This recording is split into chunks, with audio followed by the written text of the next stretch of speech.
Guys আজকে আবার চলে এসেছি ক্লাস 9-10-এর এক্সারসাইজ 3.1 বা অনুশীলনী 3.1-এর জেনারেল ম্যাথের সলিউশন নিয়ে। এটাও খুব ছোট্ট ভিডিওর মাধ্যমে বর্গ করা বা স্কোয়ার করা দেখাবো। সেটা হলো x² + 2/y স্কোয়ারকে কীভাবে বর্গ করব। এটা হলো x² + 2/y²। এটাকে বর্গর জন্য এই যে উপরে বর্গ চিহ্নটা দিয়ে দিব বা স্কোয়ার চিহ্নটা দিয়ে দিব। তারপর কি করব, ফর্মুলা দিব। ফর্মুলাটা কি ছিল আমাদের, a + b² = a² + 2ab + b²। So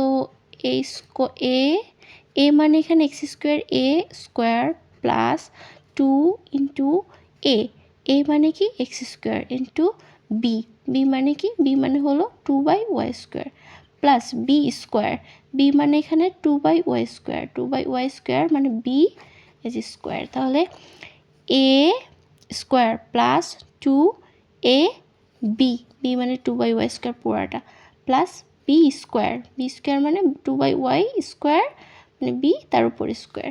তারপর আর কিছু না, ফর্মুলা অ্যাপ্লাই করে ফেলছি, এখন জাস্ট ক্যালকুলেশন করব। তো এটা কি হবে, x4 প্লাস মাল্টিপ্লাই হবে এইটার নিচে কি, এটার নিচে হলো 1 তো এটা নিউমারেটর বা হর বলে। এটা মানে উপরেরগুলো মাল্টিপ্লাই হয়, নিচেরগুলো মাল্টিপ্লাই হয়।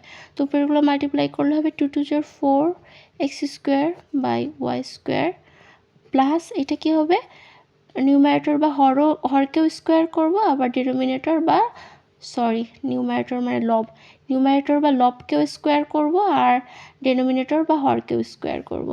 সো 2কে স্কোয়ার করলে হয়ে যাবে 4, আর y² স্কোয়ার করলে হয়ে যাবে। এটা সবসময় মাথায় রাখতে হবে, পাওয়ার আর পাওয়ার মাল্টিপ্লাই হয়, তাহলে পাওয়ার 2, এটার পাওয়ার 2, so 2 × 2 = 4। So the answer is x⁴ + 4x² / y² + 4/y⁴। এটাই আমাদের অ্যান্সার। কিসের অ্যান্সার, এই যে x² + 2/y²কে স্কোয়ার করলে এইটা আসবে। তো এইভাবে আমি একটা একটা করে চেষ্টা করব যে 3.1-এর সবগুলা ম্যাথের সলভ করে আপলোড করার জন্য।